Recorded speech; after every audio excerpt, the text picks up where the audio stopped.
Video होगा। ओम चैतन्यम शाश्वतम शांतम व्योमातीतम निरंजनम नादबिंदुकलातीतम तस्मै श्री गुरुवे नमः। सर्ववेदांत सिद्धांत गोचरम तम गोचरम गोविंदम परमानंदम सद्गुरुं प्रणतोऽस्म्यहम्। सच्चिदानंद रूपाय विश्वोत्पत्त्यादिहेतवे तापत्रय विनाशाय श्री कृष्णाय वयं नमः। बोलो सतगुरुदेव भगवान की जय। हाँ बताइए, आपका प्रश्न क्या है, दोहराइए। हमारा प्रश्न ये है कि वैज्ञानिक दृष्टि से ना देखते हुए अगर हम आध्यात्मिक दृष्टि से देखें तो शरीर पंच तत्वों में विलीन हो जाता है, जो कि विज्ञान भी कहता है, पर उसके बाद आत्मा कहाँ जाती है? देखिए, ये पंच तत्व का बना हुआ शरीर है और किसी से आपने कोई चीज़ उधार ले रखी है अपना काम निकालने के लिए, ठीक है। तो अब आपका काम निकल गया तो वो जो पंच तत्व है वो पंच तत्वों में विलीन हो जाए, ठीक है। उधार का दिया हुआ वापस हो गया। अब लिया किसने था? ठीक है। तो आत्मा जो है वो न कहीं जाती है और न कहीं आती है, उसका आवागमन कहीं नहीं है। जिस प्रकार से एक बड़े तालाब में एक घड़ा जो है मटका मिट्टी का डाल दो आप, तो उसमें अंदर पानी है और बाहर भी पानी है, चारों तरफ पानी है कि नहीं? हाँ। अब घड़ा फूट गया तो पानी कहाँ जाएगा? पानी तो पानी में ही रहेगा। हाँ। ठीक है। तो इसीलिए आत्मा न कहीं आवागमन होता है इसका, न कहीं आती है न जाती है, ठीक है। आत्मा की बात की है आपने, तो समझ गए? अच्छा, अब एक प्रश्न इसमें बहुत अच्छा बनता है। यदि आप कहते कि ये जीव कहाँ जाता है और जीव कहाँ निकल के आता है, आत्मा का तो विश्लेषण ही है। हाँ। कि वो उसका आवागमन है ही नहीं आत्मा का।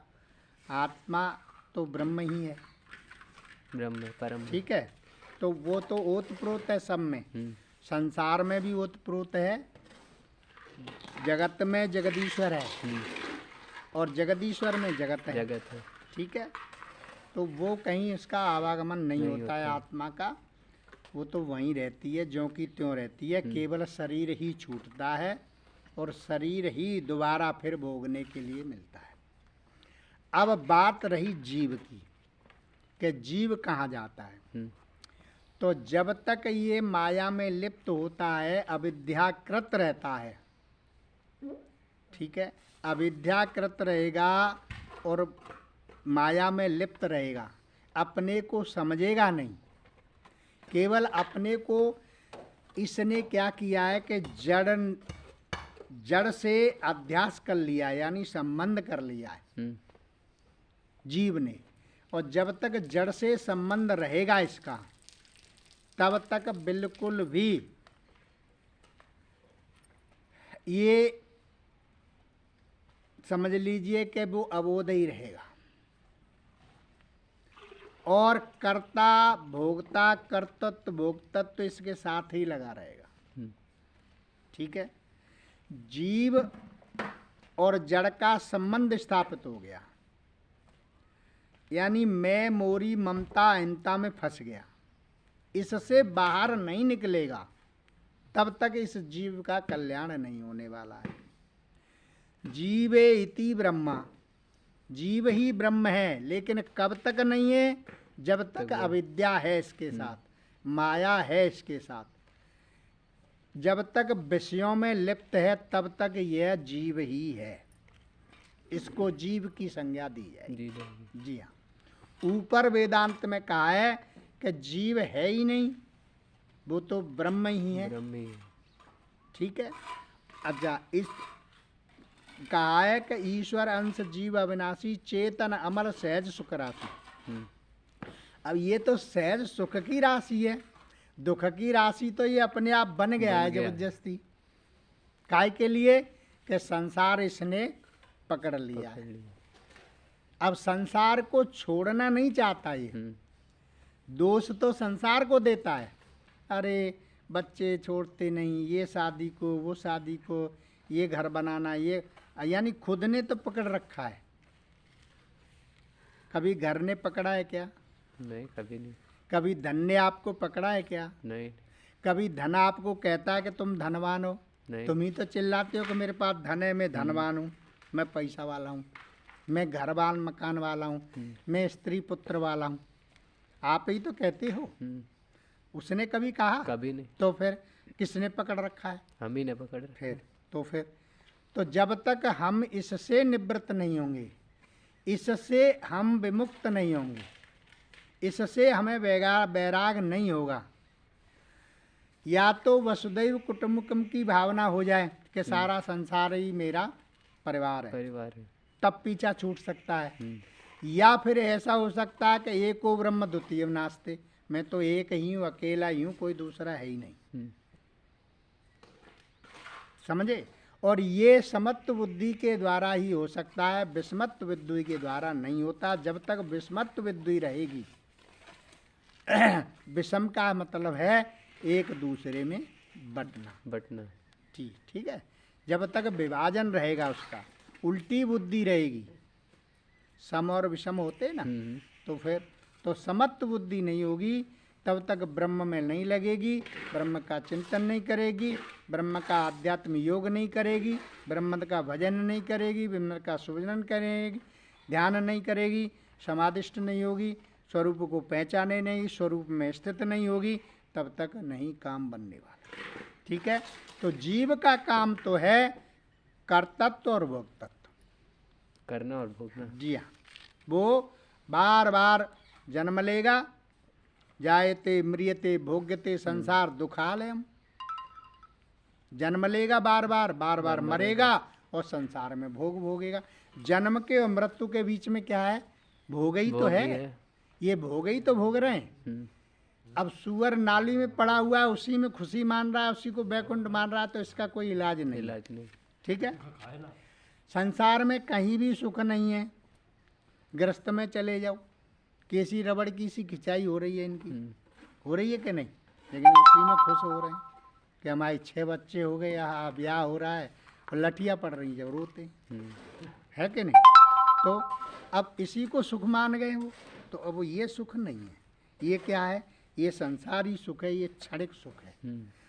कहा कि संसार दुख है आलम, जब संसार दुख की दुकान है तो सुख कहाँ से मिलेगा उसमें? कहीं से नहीं। मेडिकल की दुकान में तुम जाओगे, परचूने का सामान दे दो, मिल जाएगा? नहीं। तो फिर तो मूर्ख बुद्धि है। संसार तो दुखाल है, दुख का घर है। इस दुख के घर से तो पीछा छुड़ाओ। ठीक है।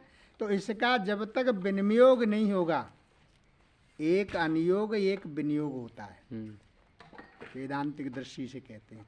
विनियोग वो होता है जो सारी स्थिति को अपने अनुकूल करना, यानी हर संभव एक लक्ष्य करना कि मैं अपना कल्याण करूंगा और कोई मेरा लक्ष्य नहीं है।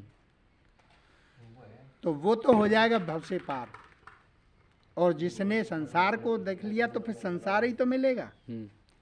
आप पढ़ लिख के नौकरी चाहते हो तो नौकरी तो मिलेगी, बिजनेस चाहते तो बिजनेस ही मिलेगा, जो चाहते हो वही तो मिलेगा।